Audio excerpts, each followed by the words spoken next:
Hello class 12।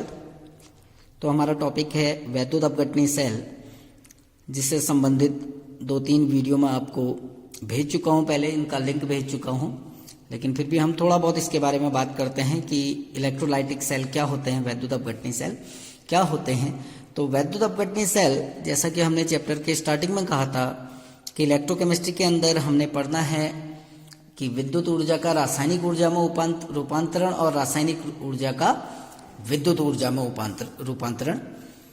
तो galvanic cell जो होते हैं, जो हम पढ़ चुके हैं, गैल्वेनिक सेल क्या करते हैं कि रासायनिक ऊर्जा को विद्युत ऊर्जा में कन्वर्ट करते हैं, और जो वैद्युत अपघटनी सेल हैं ये इलेक्ट्रिकल एनर्जी को केमिकल एनर्जी में चेंज करते हैं।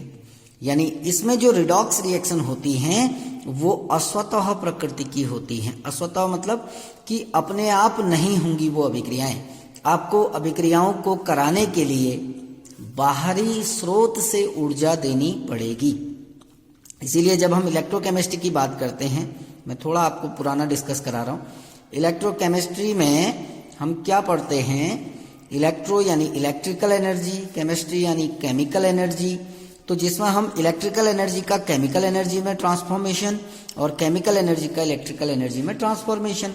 तो हमने कहा था कि हम इलेक्ट्रोकेमिस्ट्री के अंदर 3 चीजों के बारे में पढ़ेंगे। पहला कि जिसमें हम केमिकल एनर्जी को इलेक्ट्रिकल एनर्जी में कन्वर्ट करते हैं, जिसको हम गैल्वेनिक सेल कहते हैं, जिसके बारे में हम पढ़ चुके हैं, गैल्वेनिक सेल।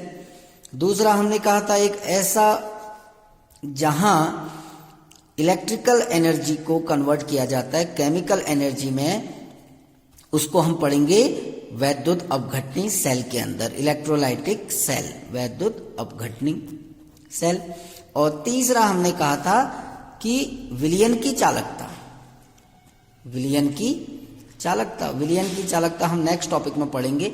अभी हम गैल्वेनिक सेल अपना कंप्लीट कर चुके हैं, अब हम इलेक्ट्रोलाइटिक सेल के बारे में बात करेंगे। तो इलेक्ट्रोलाइटिक सेल एक ऐसा सेल होता है जो नॉन स्पॉन्टेनियस रिडॉक्स रिएक्शन जिसके अंदर होती हैं, और इस सेल के अंदर इलेक्ट्रिकल एनर्जी सप्लाई की जाती है और केमिकल एनर्जी या कुछ केमिकल रिएक्शंस कराई जाती हैं।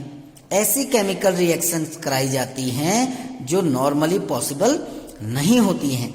यानी किसी बाह्य स्रोत से विद्युत धारा प्रवाहित करके कुछ ऐसी रासायनिक अभिक्रियाएं कराई जाती हैं जो सामान्यतया नहीं होती हैं। तो इस जो इलेक्ट्रोलाइटिक सेल है वो इसीलिए नॉन स्पॉन्टेनियस नेचर का है, अर्थात जो डेल्टा जी की वैल्यू है वो पॉजिटिव होगी। और पॉजिटिव क्यों होगी, देखिए होता क्या है, सेल को बाहरी सोर्स से एनर्जी दी जा रही है, सेल अपनी एनर्जी यूज नहीं कर रहा है, बल्कि जो बाहर से जो एनर्जी दी जा रही है एक छोटी सी डीसी बैटरी के थ्रू, एक बैटरी कनेक्ट की जाती है और उस बैटरी के थ्रू एनर्जी दी जाती है। तो हम बाहर से एनर्जी दे रहे हैं तो सेल की फ्री एनर्जी, जो गिब्स फ्री एनर्जी है, वो इंक्रीज होगी, जिसके कारण उसकी वैल्यू क्या हो जाएगी, पॉजिटिव हो जाएगी। अब इलेक्ट्रोलाइटिक सेल में होता क्या है, देखिए एक बड़ा सा कंटेनर लेते हैं, ठीक, इस एक बड़ा सा कंटेनर, और इस कंटेनर के अंदर कोई इलेक्ट्रोलाइट फिलअप कर देते हैं या वैद्युत अपघट्य फिलअप कर देते हैं। अब वैद्युत अपघट्य क्या होता है, जो सामान्यतया आयनिक यौगिक होते हैं, यानी हम सीधे सीधे कह सकते हैं आयनिक कंपाउंड जो है, उस आयनिक कंपाउंड को इसके अंदर फिलअप किया जाता है, या तो एक्वस यानी उसका जलीय विलयन भरा जाता है, या वो मॉल्टन स्टेट में रखा जाता है, यानी उसको इतना गर्म किया जाता है कि वो पिघल जाए। तो हमने एक कंटेनर लिया, उस कंटेनर में एक इलेक्ट्रोलाइट भर दिया, किस स्टेज में, या तो एक्वस सॉल्यूशन के फॉर्म में या मॉल्टन स्टेट में। गुड। अब हमने करना क्या है, 2 इलेक्ट्रोड इसके अंदर डिप कर देने हैं। अब ये इलेक्ट्रोड आपके 2 टाइप के होते हैं, अगर आपको यहां पर बात करें हम, एक होते हैं अटैकिंग इलेक्ट्रोड, एक होते हैं अटैकिंग, या जिसको हम हिंदी में कहते हैं आक्रमणकारी इलेक्ट्रोड। आक्रमणकारी इलेक्ट्रोड, आक्रमणकारी यानी इसको हम ये भी कह सकते हैं रिएक्टिव इलेक्ट्रोड्स, जो रिएक्शन में पार्टिसिपेट करते हैं, जैसे कॉपर का इलेक्ट्रोड है, जिंक का इलेक्ट्रोड है, ये अटैकिंग इलेक्ट्रोड कहलाते हैं क्योंकि ये रिएक्शन में पार्टिसिपेट करते हैं। दूसरा हम कहते हैं अनआक्रमणकारी, अनआक्रमणकारी इलेक्ट्रोड। अनआक्रमणकारी इलेक्ट्रोड यानी जैसे प्लेटिनम का इलेक्ट्रोड है, आपको पता है प्लेटिनम एक नोबल मेटल है जो रिएक्ट नहीं करती है, तो ये रिएक्शन में पार्टिसिपेट नहीं करता, इसको हम नॉन अटैकिंग इलेक्ट्रोड भी कहते हैं। तो आप चाहें यहाँ अटैकिंग इलेक्ट्रोड लगाएं या नॉन अटैकिंग इलेक्ट्रोड, फिलहाल मैं यहाँ पर प्लेटिनम का एक इलेक्ट्रोड लगा रहा हूँ। दोनों इलेक्ट्रोड आपके प्लेटिनम के इलेक्ट्रोड हैं। एक डीसी बैटरी के थ्रू हमने इसको कनेक्ट कर दिया। अब ये ध्यान देना कि जो बैटरी का धन सिरा जिससे जुड़ा है पॉजिटिव एंड, वो एनोड कहलाता है, और बैटरी का माइनस एंड जिससे जुड़ा है वो कैथोड कहलाता है। यहां थोड़ा चेंज होता है। गैल्वेनिक सेल में क्या होता है, जो नेगेटिव पॉइंट होता है वो एनोड कहलाता है, पॉजिटिव एंड जो होता है वो कैथोड कहलाता है। लेकिन यहां थोड़ा सा साइन चेंज है कि जो एनोड है वो पॉजिटिव एंड होता है और जो कैथोड है वो नेगेटिव एंड होता है। तो साइन से कोई फर्क नहीं पड़ता। आपको एक चीज याद रखनी कि एनोड पर हमेशा ऑक्सीडेशन होगा, कैथोड पर हमेशा रिडक्शन होगा। ये आपको नोट रखना है, ठीक। अब हमने क्या किया, एक बैटरी के थ्रू इसको कनेक्ट कर दिया। अब आपको पता है, सपोज करो हमने इसमें जो वैद्युत अपघट्य भरा है वो NaCl भरा है। अब होगा क्या, हमको पता है कि NaCl अगर एक्वस फॉर्म में भरा है या मॉल्टन स्टेट में डाला है तो वो आयंस के फॉर्म में रहता है सॉल्यूशन में, Na positive Cl negative. Ions क्या करते हैं, अपोजिट इलेक्ट्रोड की ओर मूव करते हैं। ये इलेक्ट्रोड पे कौन सा चार्ज है, नेगेटिव, इस इलेक्ट्रोड पे कौन सा चार्ज है, पॉजिटिव। अब ये पॉजिटिव इलेक्ट्रोड कौन सा आयन को अपनी ओर अट्रैक्ट करेगा, नेगेटिव आयन। ये नेगेटिव इलेक्ट्रोड कौन सा आयन को अपनी ओर अट्रैक्ट करेगा, पॉजिटिव आयन को। दैट मीन्स जो क्लोराइड आयन है वो एनोड की ओर मूव कर रहा है and the sodium ion moves towards cathode, cathode की ओर मूव कर रहा है। अब जब वहां जाते हैं, यानी ये आयन जब अपने अपने इलेक्ट्रोड पे जाते हैं, वहां जाके आखिर ये करते क्या है, तो पहली इक्वेशन जब हम पढ़ेंगे, at anode, at anode, anode पर क्या होगा, देखिए एनोड यानी पॉजिटिव टर्मिनल आपका, वहां को कौन सा आयन मूव कर रहा है, क्लोराइड आयन। तो ये क्लोराइड आयन जब एनोड पे जाएगा, क्योंकि इसके पास नेगेटिव चार्ज है अर्थात इसके पास इलेक्ट्रॉन ज्यादा है, तो ये अतिरिक्त इलेक्ट्रॉनों को त्याग देगा और क्लोरीन गैस में, यानी एक न्यूट्रल स्पीसीज में कन्वर्ट हो जाता है, क्लोरीन गैस में। दैट मीन्स जो एनोड प्रोडक्ट होगा आपका, एनोड प्रोडक्ट क्या है, एनोड पर कौन सा प्रोडक्ट बन रहा है आपका, क्लोरीन गैस। ये आपको याद रखना है कि एनोड पे कौन सा प्रोडक्ट बना, क्लोरीन गैस।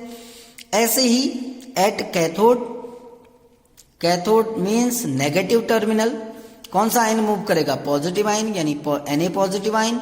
अब इसके पास पॉजिटिव चार्ज है तो इसके पास इलेक्ट्रॉन कम है। कितने इलेक्ट्रॉन कम है, एक। ये एनोड पे जो एक इलेक्ट्रॉन निकला है इसको ये ग्रहण करता है और किस में कन्वर्ट हो गया, सोडियम में। दैट मीन्स आपका जो कैथोड प्रोडक्ट है, कैथोड प्रोडक्ट क्या है, कैथोड प्रोडक्ट है सोडियम। तो अगर हम कहें कि ये, अगर हम इसको मॉल्टन स्टेट में ले रहे हैं, एक्वस नहीं, एक्वस में थोड़ा चेंज होता है। अगर हमने NaCl को मॉल्टन स्टेट में लिया है तो क्लोराइड आयन एनोड की ओर मूव करेंगे और जो सोडियम आयन है वो कैथोड की ओर मूव करेंगे और एनोड पर आपका क्लोरीन गैस बन जाएगी, कैथोड पे सोडियम डिपॉजिट हो जाएगा। अब ये जो प्रोडक्ट बने हैं, ठीक है ना, ये इलेक्ट्रोलाइसिस के जो प्रोडक्ट हैं, इस इलेक्ट्रोलाइसिस के प्रोडक्ट को कौन कौन से ऐसे कारक हैं जो इसको प्रभावित करते हैं, यानी जो वैद्युत अपघटन के जो उत्पाद हैं वो उत्पाद किन किन कारकों पे निर्भर करते हैं। यानी हम सीधे सीधे कह सकते हैं कि हमने कहा कि अभी तक तो क्या हो रहा था, देखिए मैं इसको थोड़ा आपको वैसे बताता हूं कि हमने एक कंटेनर लिया, इस कंटेनर में 2 प्लेटिनम के इलेक्ट्रोड लगा दिए, इन इलेक्ट्रोडों को हमने एक बैटरी से कनेक्ट कर दिया, ठीक। ये पॉजिटिव एंड है, ये नेगेटिव एंड है। पॉजिटिव टर्मिनल आपका एनोड हो गया और नेगेटिव टर्मिनल आपका कैथोड हो गया। अब अभी तो हमने क्या किया था, इसमें NaCl भरा था, कौन सी स्टेट में, एक्वस मॉल्टन स्टेट में। अब मैं एक्वस सॉल्यूशन भर रहा हूं, यानी NaCl के साथ साथ जल भी होगा। तो इसमें देखो क्या होगा, Na पॉजिटिव आयन होंगे सॉल्यूशन में, Cl नेगेटिव आयन होंगे और वाटर भी होगा, होगा ना।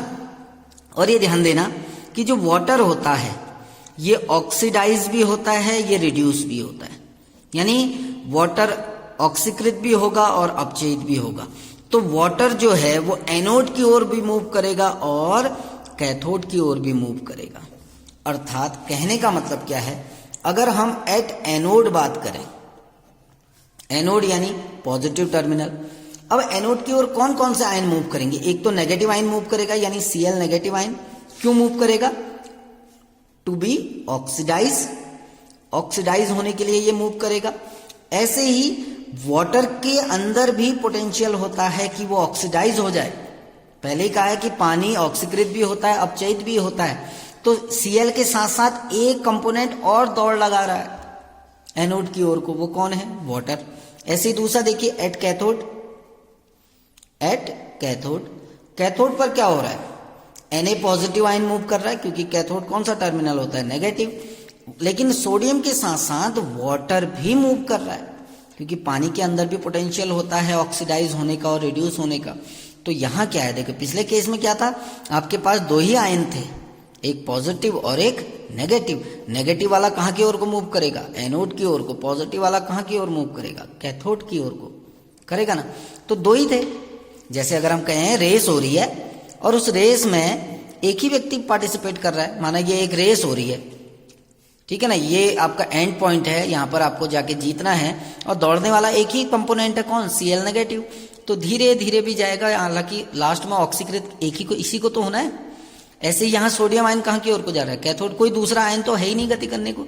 तो ये 2 घंटे में पहुंचे, 10 घंटे में पहुंचे, जब भी ये जाएगा यही यहाँ जाके अपचयित होगा। लेकिन अब क्या हो गया? अब कंपटीशन हो गया। एनोड की ओर दो आयन, दो स्पीसीज दौड़ लगा रही है। क्लोराइड आयन भी दौड़ रहा है, वाटर भी दौड़ रहा है। ऐसे ही देखो कैथोड की ओर भी क्या हो रहा है? 2 स्पीसीज दौड़ रही है। अब जीतेगा कौन? इन दोनों में कौन जीतेगा? उसको हम बताते हैं इलेक्ट्रोकेमिकल सीरीज की सहायता से। इलेक्ट्रोकेमिकल सीरीज की सहायता से, ठीक है ना, कि इलेक्ट्रोकेमिकल जो वैद्य रासायनिक श्रेणी है उसके आधार पर हम बताते हैं कि इन दोनों में कौन जीतेगा और इन दोनों में कौन जीतेगा। तो ये ध्यान रखना कि जो एनोड है, एनोड पर कौन ऑक्सीकृत होगा। मैं यहां पर लिख देता हूं कि कौन ऑक्सीकृत होगा। एनोड पर कौन ऑक्सीकृत होगा? एनोड पर वो ऑक्सीकृत होगा जिसका मानक अपचयन विभव, जिसका मानक अपचयन विभव कम होगा। जिसका मानक अपचयन विभव कम होगा वो एनोड पर अपचयित होगा। तो इन दोनों में से जिसका मानक अपचयन विभव कम होगा वो एनोड पर ऑक्सीकृत होगा। ऐसे ही कैथोड पर वो कौन अपचयित होगा? कैथोड पर कौन सी क्रिया होती है? अपचयन की। कौन अपचयन होगा? जिसका मानक अपचयन विभव अधिक होगा। जिसका मानक अपचयन विभव अधिक होगा, यानी जिसका स्टैंडर्ड रिडक्शन पोटेंशियल ज्यादा होगा वो कैथोड पर अपचयित होगा। जिसका मानक अपचयन विभव कम होगा वो एनोड पर ऑक्सीकृत होगा। तो ये मानक अपचयन विभव हम किसकी सहायता से देखेंगे? इलेक्ट्रोकेमिकल सीरीज की सहायता से, जिसके बारे में कल बात करेंगे।